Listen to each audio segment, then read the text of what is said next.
सभी भक्तों को प्रणाम। जय श्री राम। तो आइए रामचरितमानस का षष्ठ सोपान अर्थात लंका कांड शुरू करते हैं। श्री गणेशाय नमः। श्री जानकी वल्लभो विद्यते। श्री रामचरितमानस षष्ठ सोपान लंका कांड। श्लोक। रामम कामा ऋषेवयम भवभयहरणम कालमतेभ सिंहम योगीन्द्रम ज्ञानगम्यम गुणनिधिमजितम निर्गुणम निर्विकारम मायातीतम सुरेशम खलवध निर्तनम ब्रह्मवृंदैक देवम वंदे कंदावदातम सरसीज नयनम देवमुर्वीश्वरूपम। कामदेव के शत्रु शिव जी के सेव्य भव अर्थात जन्म मृत्यु के भय को हरने वाले काल रूपी मतवाले हाथी के लिए सिंह के समान योगियों के स्वामी योगीश्वर ज्ञान के द्वारा जानने योग्य गुणों की निधि अजय निर्गुण निर्विकार माया से परे देवताओं के स्वामी दुष्टों के वध में तत्पर ब्राह्मण वृंद के एकमात्र देवता अर्थात रक्षक जल वाले मेघ के समान सुंदर श्याम कमल के नेत्र वाले पृथ्वीपति राजा के रूप में परम देव श्री राम जी की मैं वंदना करता हूँ। शंखे द्वाभ मति वसुंदर तनुम शार्दूल चरमांबरम काल व्याल कराल भूषण धरम गंगा शशांक प्रियम काशीशम कालिकल्लम शोघ शनमम कल्याणम कल्पद्रुमम नौमिज्ञम गिरजापतिम गुणिनिधम कंदर्पम शंकरम। शंख और चंद्रमा की सी कांति के अत्यंत सुंदर शरीर वाले व्याघ्र चरम के वस्त्र वाले काल के समान अथवा काले रंग के भयानक सर्पों का भूषण करने वाले गंगा और चंद्रमा के प्रेमी काशीपति कलयुग के पाप समूह का नाश करने वाले कल्याण के कल्प वृक्ष गुणों के निधान और कामदेव को भस्म करने वाले पार्वती पति वंदनीय श्री शंकर जी को मैं नमस्कार करता हूँ। यो ददाति सताम शंभु कैवल्यमपि दुर्लभम खलानाम दंड कृधो असो शंकरः श तनोतु मे। जो सत्पुरुषों को अत्यंत दुर्लभ कैवल्य मुक्ति तक दे डालते हैं और जो दुष्टों को दंड देने वाले हैं वे कल्याणकारी श्री शंभु मेरे कल्याण का विस्तार करें। दोहा। लव निमेश परमाणु जुग बरस कलप सर चंड भजसी न मन ते ही राम को कालु जासुद को दंड। लव निमेश परमाणु वर्ष युग और कल्प जिनके प्रचंड बाण हैं और काल जिनका धनुष है, हे मन तू उन श्री राम जी को क्यों नहीं भजता।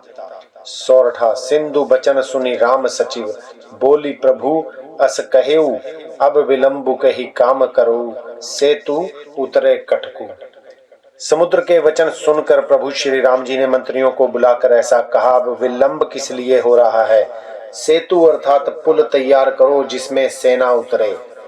सुनह भानुकुल केतु जामवंत कर जोरी कहा नाथ नाम तब सेतु नर चढ़ी भव सागर तरह। जाम्बवान ने हाथ जोड़कर कहा, हे सूर्यकुल के ध्वजा स्वरूप अर्थात कीर्ति को बढ़ाने वाले श्री राम जी सुनिए। हे नाथ सबसे बड़ा सेतु तो आपका नाम ही है जिस पर चढ़कर जिसका आश्रय लेकर मनुष्य संसार रूपी समुद्र से पार हो जाते हैं। यह लघु जलधि तरत कति बारा अस सुनि पुनि कह पवन कुमारा प्रभु प्रताप बड़ वानल भारी सोशे प्रथम पयो निधि बारी। फिर यह छोटा सा समुद्र पार करने में कितनी देरी लगेगी। ऐसा सुनकर फिर पवन कुमार श्री हनुमान जी ने कहा, प्रभु का प्रताप बड़वानल अर्थात समुद्र की आग के समान है। इसने पहले समुद्र के जल को सोख लिया था। तब रिपु नारी रुदन जल धारा भरे बहोरी भयो तही खारा सुनियति उक्ति पवन सुत केरी हर्षे कपी रघुपति तनहेल। परंतु आपके शत्रुओं की स्त्रियों के आंसुओं की धारा से यह फिर भर गया और उसी से खारा भी हो गया। हनुमान जी की यह अयुक्ति अर्थात अलंकार पूर्ण युक्ति सुनकर वानर श्री रघुनाथ जी की ओर देखकर हर्षित हो गए। जामवंत बोले दो भाई, नल नीलहि सब कथा सुनाई। राम प्रताप सुमिरी मन माही, करहु सेतु प्रयास कछु नाहि। जाम्बवान ने नल नील दोनों भाइयों को बुलाकर उन्हें सारी कथा कह सुनाई और कहा, मन में श्री राम जी के प्रताप का स्मरण करके सेतु तैयार करो। राम प्रताप से कुछ भी परिश्रम नहीं होगा। बोली लिए कपि निकर बहोरी, सुन सकल सुनहु बिनती कछु मोरी। राम चरण पंकज उरधरहु, कौतुक एक भालू कपि करहु। फिर वानरों के समूह को बुला लिया और कहा, आप सब लोग मेरी कुछ विनती सुनिए। अपने हृदय में श्री राम जी के चरण कमलों को धारण कर लीजिए और सब भालू और वानर एक खेल कीजिए। धावहु मरकट बिकट बरू था, आनहु बिटप गिरनी के जूथा। सुनि कपि भालू चले करी हुआ, जय रघुबीर प्रताप समूहा। विकट वानरों के समूह आप दौड़ जाइए और वृक्षों तथा पर्वतों के समूहों को उखाड़ लाइए। यह सुनकर वानर और भालू हु अर्थात हुंकार करके और श्री राम जी के प्रताप समूह की अथवा प्रताप के पुंज श्री राम जी की जय पुकारते हुए चले। दोहा, अति उतंग गिरि पादप, लीलहि लेहि उठाई। आनि देहि नल नीलहि, रचहि ते सेतु बनाई। बहुत ऊंचे ऊंचे पर्वतों और वृक्षों को खेल की तरह ही उखाड़ कर उठा लाते हैं और ला कर नल नील को देते हैं। वे अच्छी तरह गढ़कर सुंदर सेतु बनाते हैं। सैल विशाल आनी कपि देहि, कंदुक ईव नल नील तलेहि। देखि सेतु अति सुंदर रचना, बिहसी कृपा निधि बोले वचना। वानर बड़े बड़े पहाड़ लाकर देते हैं और नल नील उन्हें गेंद की तरह ले लेते हैं। सेतु की अत्यंत रचना सुनकर और देखकर कृपा सिंधु श्री राम जी हंसकर वचन बोले, परम रम्य उत्तम यह धरनी, महिमा अमित जाई नहीं बरनी। करियहूँ यहाँ शंभु धापना, मोरे हृदय परम कल्पना।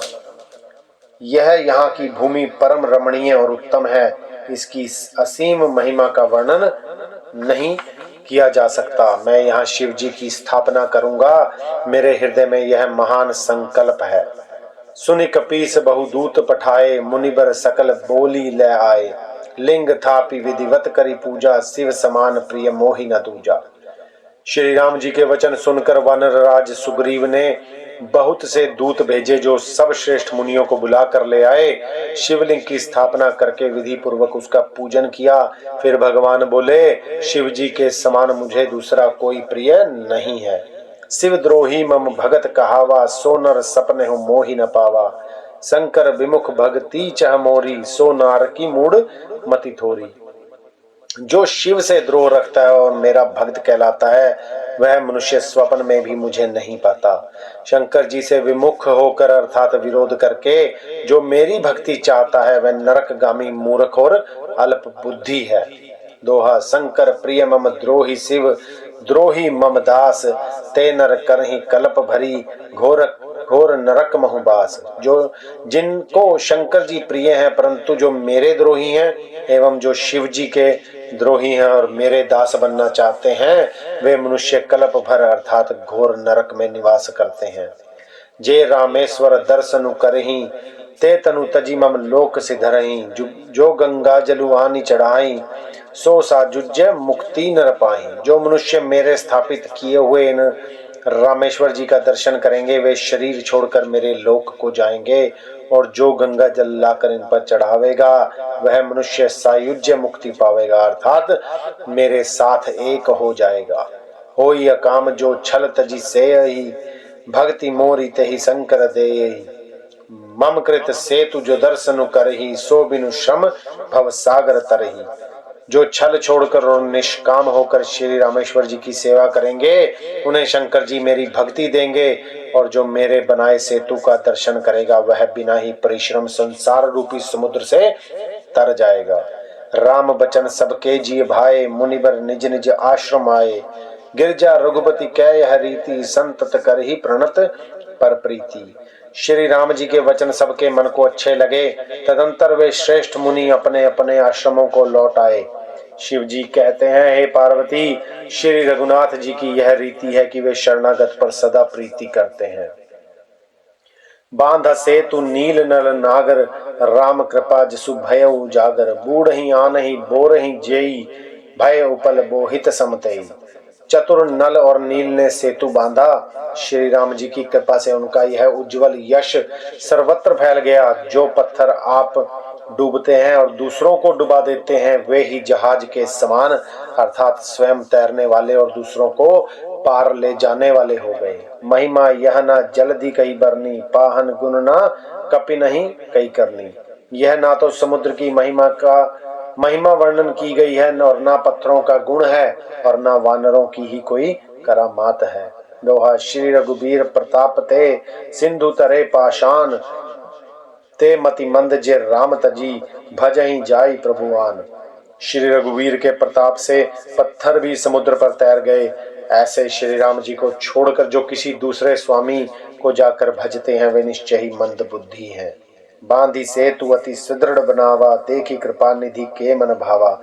चली सेन कछु बरनी न जाई, ग्रज ही मरकट भट समुदाई। नल नील ने सेतु बांधकर उसे बहुत मजबूत बनाया। देखने पर वह कृपा निधान श्री राम जी के मन को बहुत ही अच्छा लगा। सेना चली जिसका कुछ वर्णन नहीं हो सकता। योद्धा वानरों के समुदाय गरज रहे हैं। सेतु बंद गिड़ चढ़ी रघुराई, चितव कृपाल सिंधु बहुताई। देखन कहूँ प्रभु करुणा कंदा, प्रकट भय सब जलचर वृंदा। कृपालु श्री रघुनाथ जी सेतु बंध के तट पर चढ़कर समुद्र का विस्तार देखने लगे। करुणा कंद करुणा के मूल प्रभु के दर्शन के लिए सब जलचरों के समूह प्रकट हो गए अर्थात जल के ऊपर निकल आए। मकर नक्र नानाश झस ब्याला, सत जोजन तन परम विशाला। असयु एक तिरहि जे खाही, एक कहीं के डर ते पिडराही। बहुत तरह के मगर, नाक अर्थात घड़ियाल, मच्छ और सरप थे, जिनके 100 योजन के बहुत बड़े विशाल शरीर थे। कुछ ऐसे भी जंतु थे जो उनको भी खा जाएं, किसी किसी के डर से तो वे भी डर रहे थे। प्रभु ही बिलोकहि, तरहि न टारे, मन हर्षित सबे भय सुखारे। तिन्ह की ओट न देखई बारी, मगन भय हरि रूप निहारी। वे सब वैर विरोध भूलकर प्रभु के दर्शन कर रहे हैं, हटाने से भी नहीं हटते। सबके मन हर्षित हैं, सब सुखी हो गए। उनकी आड़ के कारण जल दिखाई नहीं पड़ता। वे सब भगवान का रूप देखकर आनंद और प्रेम में मगन हो गए। चला कटकु प्रभु आय सुपाई, को कही सक कपि दल विपुलाई। प्रभु श्री रामचंद्र जी की आज्ञा पाकर सेना चली। वानर सेना की विपुलता अर्थात अत्यधिक संख्या को कौन कह सकता है। दोहा सेतु बंद भई भीर अति, कपि नभ पंथ उड़ाही। अपर जल चरनहि, ऊपर चढ़ी पा रही जाही। सेतु बंद पर बड़ी भीड़ हो गई। इससे कुछ वानर आकाश मार्ग से उड़ने लगे और दूसरे कितने ही जलचर जीवों पर चढ़ चढ़ कर जल पार कर रहे हैं। अस कौतुक बिलो की दो भाई, बेहसी चले कृपाल रघुराई। सेन सहित उतरे रघुबीरा, कहीं न जाई कपि जूथप भीरा। कृपालु रघुनाथ जी तथा लक्ष्मण जी दोनों भाई एक ऐसा कौतुक देखकर हंसते हुए चले। श्री रघुवीर सेना सहित समुद्र के पार हो गए। वानरों और उनके सेनापतियों की भीड़ कही नहीं जा सकती। सिंधु पार प्रभु डेरा कीन्हा, सकल कपिनहा कहूँ आय सुदीन्हा। खाऊ जाई फल मूल सुहाए, सुनत भालू कपि जहाँ तहाँ धाए। प्रभु ने समुद्र के पार डेरा डाला और सब वानरों को आज्ञा दी कि तुम जाकर सुंदर फल मूल खाओ। यह सुनते ही रीछ वानर जहां तहां दौड़ पड़े। सब तरु फरे राम हित लागी, ऋतु अरु कुर्ति काल गति त्यागी। खाही मधुर फल बिटप हलावही, लंका सन्मुख शिखर चलावही। श्री राम जी के हित अर्थात सेवा के लिए सब वृक्ष ऋतु कुऋतु समय की गति को छोड़कर फल उठे। वानर भालू मीठे मीठे फल खा रहे हैं, वृक्षों को हिला रहे हैं और पर्वतों के शिखरों को लंका की ओर फेंक रहे हैं। जहूं कहूं फिरत निशाचर पावहीं, घेरी सकल बहु नाच नचावहीं। दस नहीं काटी नासिका काना, कही प्रभु सुजसु देहि तब जाना। घूमते फिरते जहां कहीं किसी राक्षस को पा जाते हैं तो सब उसे घेर कर खूब नाच नचाते हैं और दांतों से उसके नाक कान काट कर प्रभु का सुयश कहकर अथवा कहलाकर तब उसे जाने देते हैं। जिन कर ना सकान निपाता, तिन राव नहीं कही सब बाता सुनत श्रवण बारिधि बंधाना 10 मुख बोली उठा कुलाना। जिन राक्षसों के नाक और कान काट डाले गए उन्हें रावण से सब समाचार कहा। समुद्र पर सेतु का बांधा जाना और कानों से सुनते ही रावण घबराकर 10 मुखों से बोल उठा। दोहा बांधे बन निधि नर निधि जलधि सिंधु बारीस सत्य तोय निधि कंपति उदधि पयोधि नदीस। वन निधि नीर निधि जलधि सिंधु वारीश तोय निधि कंपति उद्धति पयोधि नदीश को क्या सचमुच ही बांध लिया। निज विकलता विचारी बहोरी बेहसी गयो ग्रह करी भय भोरी। मंदोदरी सुनयो प्रभु आयो कौत कहूँ पथोदि बदायो। फिर अपनी व्याकुलता को समझकर ऊपर से हंसता हुआ भय को भुलाकर रावण महल को गया। जब मंदोदरी ने सुना कि प्रभु श्री राम जी आ गए हैं तो उन्होंने खेल में ही समुद्र को बंधवा लिया है। कर गही पत ही भवन निज आनी बोली परम मनोहर बानी। चरण नाई सिरु अंचलु रोपा सुनहु बचन प्रिय परिहरि को पा। तब वह हाथ जोड़कर पति को अपने महल में लाकर परम मनोहर वाणी बोली।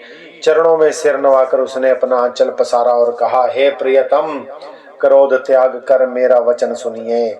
नाथ बरेरु कीजे ताहि सो बुद्धि सकल सकी जीति जाहि सो। तुम ही रघुपति अंतर कैसा खलु खगोत दिन कर ही जैसा। हे नाथ वैर उसी के साथ करना चाहिए जिससे बुद्धि और बल के द्वारा जीत सकें। आप में और श्री रघुनाथ जी में निश्चय ही कैसा अंतर है जैसा जुगनू और सूर्य में। अति बल मधुब कैटब जही मारे महावीर दिति सुत संघारे। जही बलि बांधी सहज भुज मारा सोई अवतेरऊ हरण मही भारा। जिन्होंने विष्णु रूप से अत्यंत बलवान मधु और कैटब अर्थात दैत्य मारे और वाराह और नरसिंह रूप से महान शूरवीर दिति के पुत्रों हिरण्याक्ष और हिरण्यकशिपु का संहार किया। जिन्होंने वामन रूप से बलि को बांधा और परशुराम रूप से सहस्त्रबाहु को मारा। वे भगवान पृथ्वी का भार हरण करने के लिए राम रूप में अवतीर्ण अर्थात प्रकट हुए हैं। तासु विरोध न कीजई नाथा काल कर्म जीव जाके हाथा। हे नाथ उनका विरोध ना कीजिए जिनके हाथ में काल कर्म और जीव सभी हैं। तो रामचरितमानस के संध्या के पाठ को हम लोग यहीं पर विश्राम देंगे और कल सुबह फिर इसे यहीं से आरंभ करेंगे। तब तक के लिए हमें आज्ञा दीजिए। अपना बहुत ध्यान रखिए और राम नाम जपते रहिए और इस धर्म की राह पर हमेशा चलते रहिए। बोलिए जय श्री राम।